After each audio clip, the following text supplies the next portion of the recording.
Okay, let's dive into this one.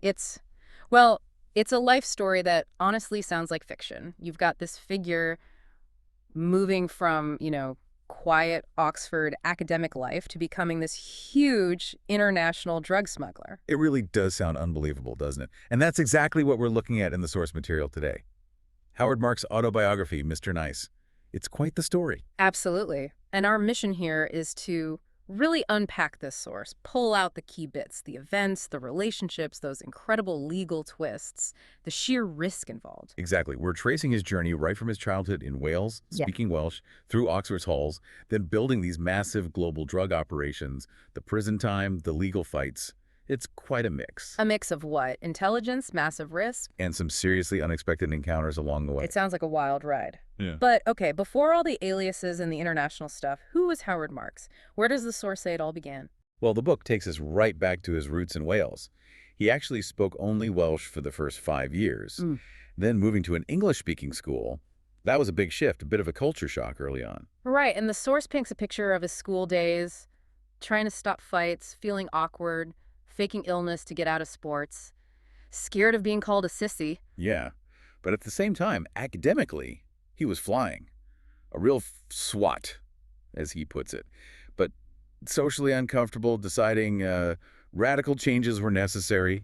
There's that story, too, about getting caught drinking underage. Oh yeah, gave a fake name and everything. His dad had to smooth it over, playing up the good boy, clever student angle, comparing him favorably to this other kid, Albert Hancock, the local tearaway. Shows that early tension, maybe, between the image and what was bubbling underneath. Definitely. And that good boy reputation helped get him into Oxford, Right. Balliol College. He makes a point, later press got it wrong. He got a place, not a scholarship. And even arriving there highlighted the class thing, didn't it? That story about the Etonian who couldn't even place Wales. Exactly. Gar, where on earth is that? That kind of attitude. So, Oxford, Balliol. He's navigating these different social worlds again. Right. He joins the Dramatic Society, his first job, apparently involves some swearing. And this, sort of unexpectedly, connects him with people he calls the establishment. Rick Lambert, Chris Patton. Future big names. Yeah. And then there's the Victorian Society. Drinking lots of port, apparently. Yeah. And he got to sing the same Welsh hymn every time. Wahasam Why Messiah. Quite the mix: academia, future politicians, slightly odd social clubs. And then comes a shift. His introduction to drugs. Started smoking marijuana in his room, listening to music. Got a warning from the college staff about it. But things kind of escalated after that, didn't they? With the media attention. Yeah, the source mentions Harold Macmillan's grandson dying, and suddenly there was this big press focus on drugs at Oxford. What was discreet became almost fashionable, Yeah. and Marx somehow gets labeled by the papers as a drug culture pioneer. Which brings him to the attention of the university authorities, the proctors. Right. But interestingly, he talks to the dean first. He quite liked the dean, felt a sort of fatherly affection, and the dean actually coached him on how to handle the proctors. It's these strange little relationships. Very unconventional. And it wasn't just marijuana, was it? LSD comes into the picture. That's right. Through a beat poet, John Esom. Offered him LSD sugar cubes, 3 pounds a pop. Mm-hmm. Marx being Marx. He researches it first. Aldous Huxley, Timothy Leary. Finds out it's potent, but not actually illegal then. And he connects this drug use back to his studies, specifically philosophy. He does. Says smoking marijuana helped him step back, critique theories, see alternatives. He mentions using this approach for a paper comparing Newton and Leibniz on space and time. But despite that, he wasn't entirely happy at Balliol. No, he felt a bit disconnected. Too many revolutionaries, not enough fellow smokers or people into philosophy of science, apparently. Yeah. And surprisingly bad library resources, he said. So he decides to leave after his diploma. Yeah, heads off to the University of Sussex. Balliol by the sea, he calls it. Seemed more his vibe, less rigid maybe. And before Sussex, there was that summer school thing. Oh, right, the Balliol Summer School for Deprived Kids. He was teaching, but also trying to show them uni guys weren't all stuffed shirts. Involved a pub crawl and watching a porn film. Again, crossing those lines. Okay, so the academic path is definitely veering off course, and this is where the smuggling really starts to creep in. Sort of indirectly at first. He goes to Germany looking for a friend, Graham. Doesn't find him, but checks old newspapers in Basel. Discovers Graham got busted near the border, Lorach, with 100 pounds of hash in a car. And he had trouble confirming it because he didn't speak German. Right. But that trip becomes the entry point. Graham, from prison, asks Marks if he'd drive hash around Germany for money. And Marx hesitates. Initially, yeah. Driving abroad with dope seemed risky. But Graham suggests he could just hire someone else to drive. That idea maybe planted a seed, Yeah. operating through others. That hesitation didn't last too long, though. London dealing starts pretty quickly after that. Very quickly. Working with Jarvis, the two Charlies, they shift 650 kilos of hash. Marks makes 7,500 pounds in 1 week. He writes, that's the first time he felt properly rich. Then the lifestyle changes immediately. Oh, yeah. Fast cars, fancy restaurants, gadgets, a new BMW, even a waterbed. The works. He gets a place in Brighton with Rosie, meets Patrick Lane, the accountant, and his sister, Judy. Exactly. And this Welsh group in London gets nicknamed the Tafia. He talks about the money side of it, too, the economics. They're only getting about 20%. Yeah, the bulk went to the Pakistani diplomats and their guy, Mohammed Durrani. And Marx points out all the risk was on their end actually driving the stuff into England, especially with all the IRA checkpoints back then. Makes sense. And the key to the supply was this guy in Karachi. Raoul, Durrani's man. Big operator, sent him his businesses, could handle air, sea freight. Pretty reliable, Mark says, unless there was like a war or something. He mentions the worry about India potentially invading East Pakistan at the time. So from London and Pakistan, the network starts to spread. The Irish connection comes next. Jim McCann. Right. Bit of confusion at first. McCann thought Marx was involved in arms deals from Afghanistan, apparently something Graham had been up to. Marx had to set him straight. Just gope.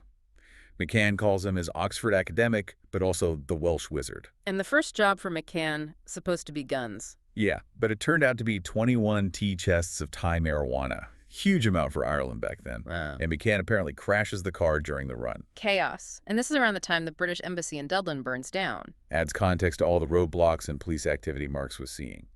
McCann also tells him, start using codes, false names. Things are getting more serious. Then comes that Geneva airport discovery. That sounds crucial. Absolutely pivotal. Flying Karachi, Zurich, Geneva. He noticed bags checked in outside Switzerland came onto the same carousel as local bags in Geneva, but after baggage claim, there was no customs check for those international bags. Bingo. A massive loophole. Huge. Became a key route. And then, across the Atlantic, the American connection. Yeah, starts working with Ernie Combs from the Brotherhood of Eternal Love in California. And the source mentions links to the Florida Mafia, too. Santo Traficante Jr. is named. Traficante. The source links him to Luciano, Cuba, Castro, even CIA plots. It does mention those connections, yeah. Presented as part of Traficante's background in the source material. We're just relaying what's in there. Louis Ippolito is another name that comes up. And this American link changes the whole strategy, right? Smuggling from the U.S. to London. Exactly. Because Colombian marijuana got super cheap in the U.S., like $200 a pound. Hash and Thai sticks were still getting $1,000 in Europe. So Traficante's crew saw a chance to make good foreign money shipping the cheap U.S. weed over. How are they moving it?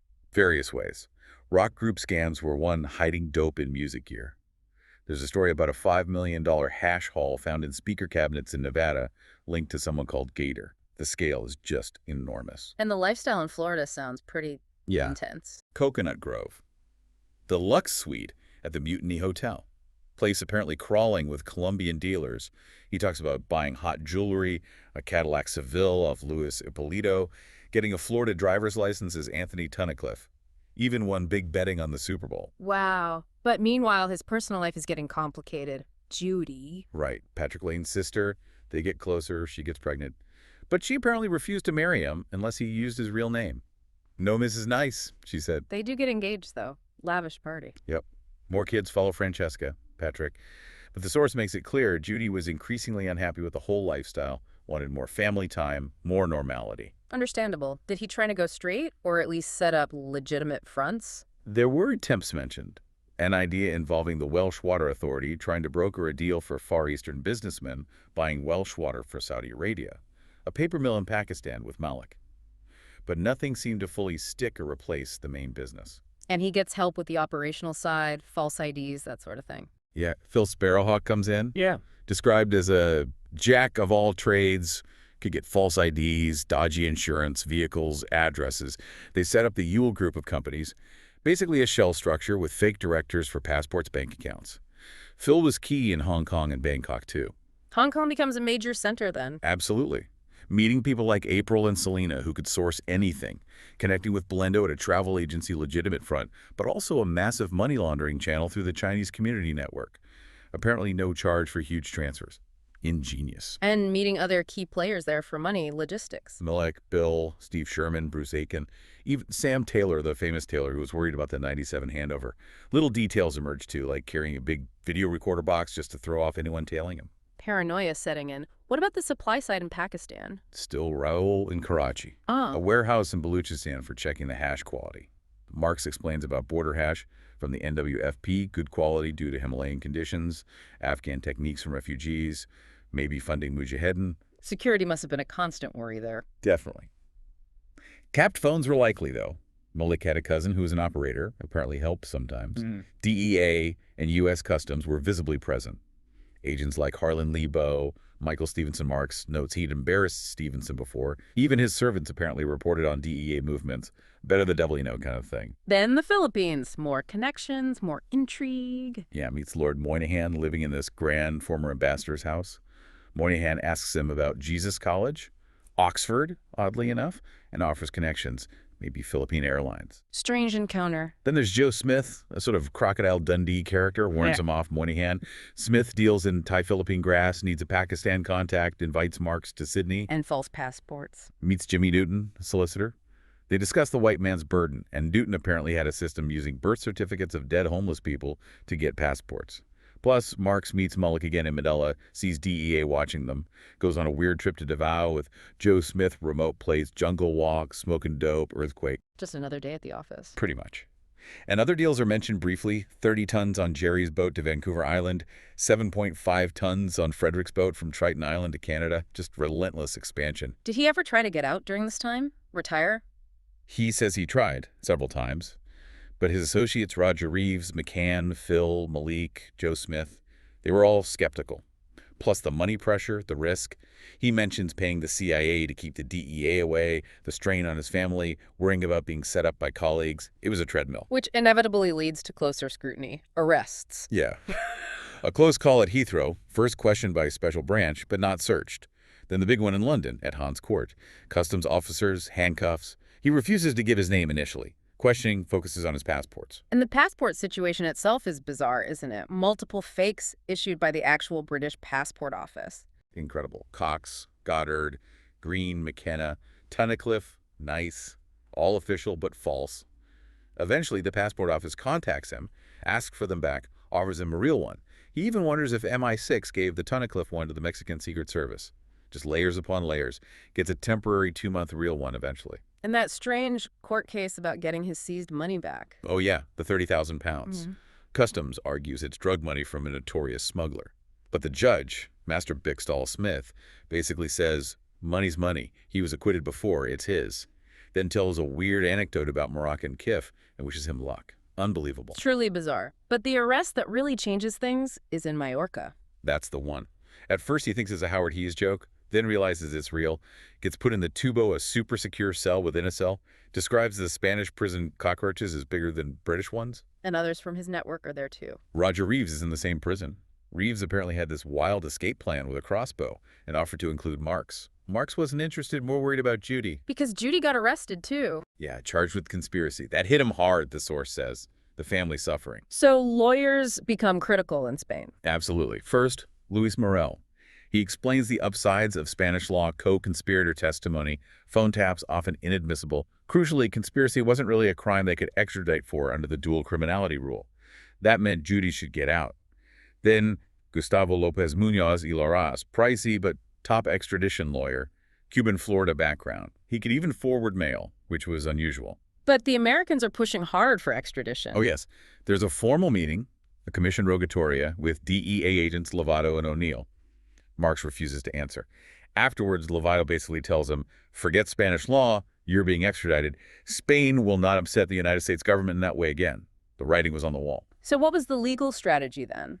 His UK lawyer, Bernard Simons, looked at things like his previous UK sentence from '73. The big issue was the potential life sentence in the U.S. versus Spain's 30-year limit for extradition cases. The U.S. gave assurances, but Marx felt they were worthless. They also explored something called action popular, a kind of citizen's prosecution under Spanish law. And the media attention ramps up. Big time. Mm-hmm. TV interviews, TVAM, Spanish TV. He uses them to plead for Judy's release, stressing her innocence, the kids' distress. Lots of weird press reports, too, Jeffrey Kenyon and Prince Charles. And a significant report about a failed DEA kidnap attempt on him from the Philippines, supposedly blocked by the British. More complications inside prison, too. Yeah, Jacques Canavaggio gets arrested with 15 tons of hash. Newspapers blame Marx, adding to his problems. Marx himself is kept under a stricter regime than guys like Roger Reeves or Canavaggio. Visits must have been tough. Brutal, according to the source. Seeing the kids through glass, his parents visiting, Judy's despair, accusing him of ruining their lives. He does mention getting hash smuggled in, though hidden in books like James Clavell's Whirlwind, via a gypsy named Han. Then the U.S. indictment finally arrives. 40 pages of dense legal speak, incomprehensible bureaucraties, he calls it. Charged with running a criminal enterprise from 70 to 87, money laundering, conspiracy. He claims it relied heavily on Lovato's interpretation of phone taps, assuming every call was about drugs, and contained lots of errors. So extradition happens. He's sent to the U.S. Yeah, a real tour of the U.S. prison system. Miami, then Atlanta, straight into solitary the hole because they thought he was a high escape risk. Then Oklahoma City, and finally Terre Haute, Indiana. Terre Haute. America's gladiator school, he calls it. Tough place. He even mentions sharing a transfer bus with Jerry Langella, a Colombo family boss. What was life like inside Terre Haute? Stark. View of a cemetery from his cell. Constant undercurrent of fear, though he tried not to show it. Interacting with inmates like T-Bone.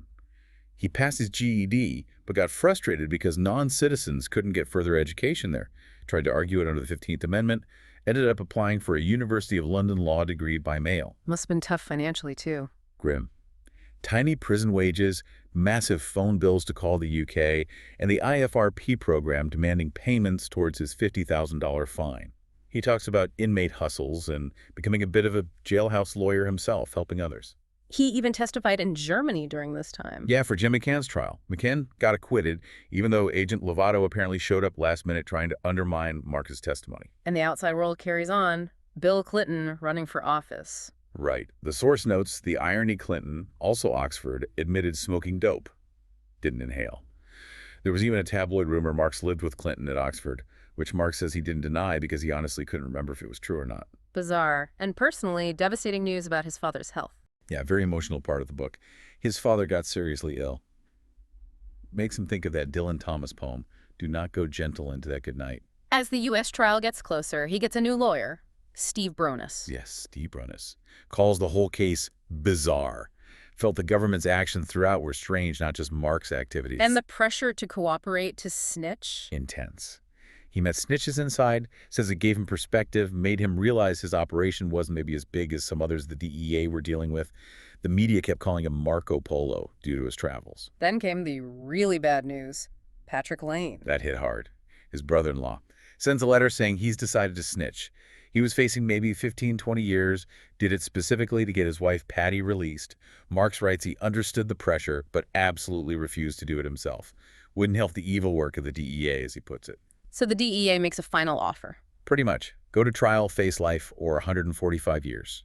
Or plead guilty, max 40 years, no snitching required. Bronis, his lawyer, initially refused, still arguing innocence. But then another blow. Ernie Combs agrees to testify. That was the killer, according to Marx.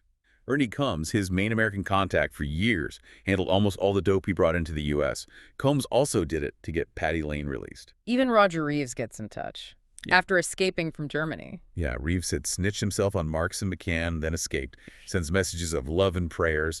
It's just a complex web of loyalties and betrayals. So the sentencing, West Palm Beach, sounds like a big event. Huge media presence, law enforcement everywhere.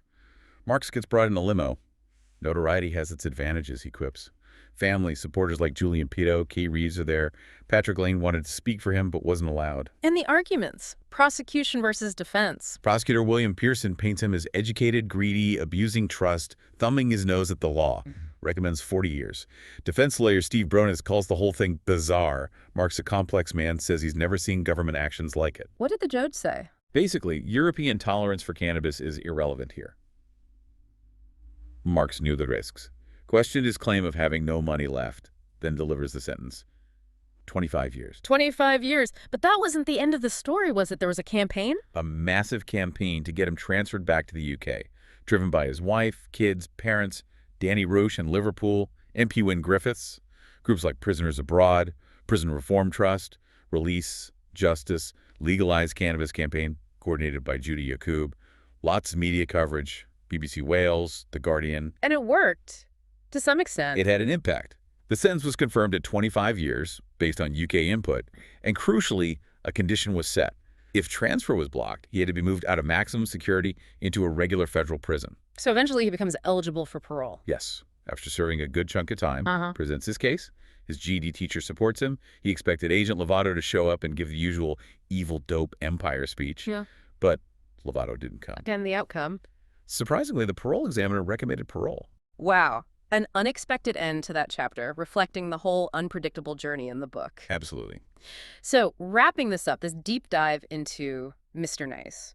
What are the takeaways? We've followed Howard Marks from Wales through Oxford's potential into building this unbelievable global smuggling operation, and then through the arrests, the legal fights, the personal cost. The source really gives you this unparalleled look inside a hidden world, doesn't it? The logistics, the network, the constant dance with law enforcement across continents, and beneath it all, the human story. Ambition, risk, loyalty, betrayal. Yeah, those dualities are fascinating. The intelligence used for crime, the legitimate fronts hiding illegal deals, the fierce loyalty next to the pressure that makes people break. It definitely makes you think, doesn't it? About where society draws its lines, how those lines are enforced, and what drives complex characters like Marx to live right on or way over that edge. A really provocative question to leave you with. What does a life lived so far outside the usual rules tell us about the rules themselves and about the people who dare to challenge them? What really stands out to you from this deep dive?